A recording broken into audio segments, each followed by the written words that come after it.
ನಮಸ್ಕಾರ. ನಕ್ಷತ್ರ ನಾಡಿ ವಿಶೇಷ ನೇರ ಪ್ರಸಾರ ಕಾರ್ಯಕ್ರಮಕ್ಕೆ ಸ್ವಾಗತ. ನಾನು ಧನುಶ್ರೀ. ಜ್ಯೋತಿಷ್ಯ ಶಾಸ್ತ್ರ, ವಾಸ್ತುಶಾಸ್ತ್ರ, ಭೂತಕಾಲ, ವರ್ತಮಾನ ಹಾಗೆ ಭವಿಷ್ಯತ್ ಕಾಲ ಕೂಡ ಇದೆಲ್ಲದ್ರ ಬಗ್ಗೆ ನಿಖರವಾದ ಮಾಹಿತಿಯನ್ನು ತಿಳಿಸುವ ಪಂಡಿತ ದಿನೇಶ್ ಗುರುಜಿ ಅವರು ಕಾರ್ಯಕ್ರಮದಲ್ಲಿದ್ದಾರೆ.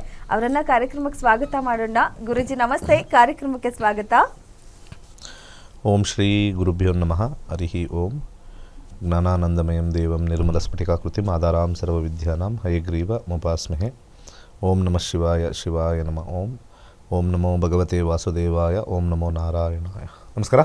ಎಸ್, ಕ್ಲಾಸಸ್ ನಡೆಯುವ ದಿನಾಂಕವನ್ನು ಮತ್ತೊಮ್ಮೆ ಹೇಳ್ತೀನಿ.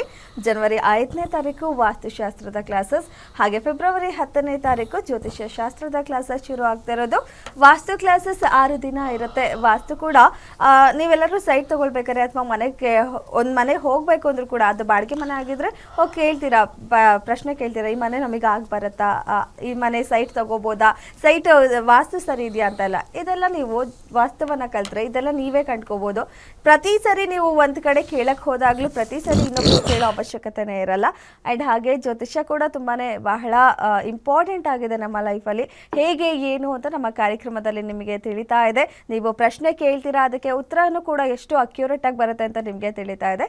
ಸೊ ಒಳ್ಳೆ ಅವಕಾಶ, ತುಂಬ ಸುಲಭ ರೀತಿಯಲ್ಲಿ ಕಲಿಬೋದು. ಮನೇಲಿ ಕೂತು ಕುಟುಂಬ ಸಮೇತದಲ್ಲಿ ಮಿಸ್ ಮಾಡ್ಕೊಬೇಡಿ ಅಂತಲೇ ಹೇಳ್ಬೋದು. ತುಂಬ ಕಡಿಮೆ ಮೊತ್ತ ಇರೋದು.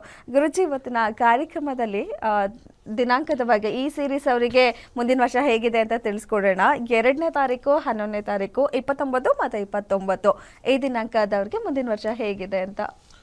ಡೆಫಿನೆಟ್ಲಿ ಇಲ್ಲಿ ಭಾಳ ಇಂಪಾರ್ಟೆಂಟ್ ಆಗಿರ್ತಕ್ಕಂಥ ಒಂದು ವಿಚಾರ, ಯಾರು 2ನೇ ತಾರೀಕು, 11, 20, 29ಕ್ಕೆ ಹುಟ್ಟಿರ್ತಾರೆ, ಅವರ ಮನಸ್ಸು ಸ್ವಲ್ಪ ಏನು ಅಂತಂದರೆ ತಾಯಿ ಮನಸ್ಸು ಅವ್ರಿಗೆ.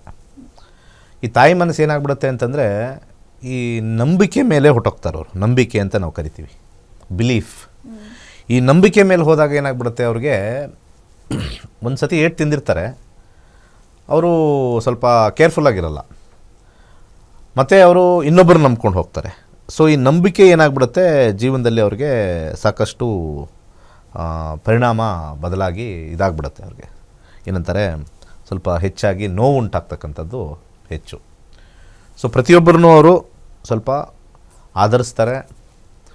ಯಾರನ್ನೂ ಕೂಡ ಹೇಟ್ ಮಾಡೋದಿಲ್ಲ. ಬಾಯಲ್ಲಿ ಬರುತ್ತೆ ಹೇಟು, ಆದರೆ ಮನಸ್ಸಿಂದ ಹೇಟ್ ಮಾಡಲ್ಲ.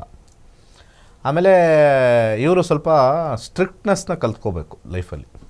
ಸ್ಟ್ರಿಕ್ಟಾಗಿರೋದು ಕಲ್ತ್ಕೊಂಡ್ಬಿಟ್ರೆ ಇವ್ರಿಗೆ ಏನು ಪ್ರಾಬ್ಲಮ್ ಆಗೋಲ್ಲ. ಒಂದು, ಯಾಕಂದರೆ ತುಂಬ ಜನ ಇಲ್ಲಿ ಸ್ಟ್ರಿಕ್ಟ್ ಇಲ್ಲದೆ ಇರೋ ಕಾರಣದಿಂದ ಅವರು ಇರೋ ಬರೋರನ್ನೆಲ್ಲ ನಮ್ಮವರು ಅಂದ್ಕೊಳ್ತಾರೆ.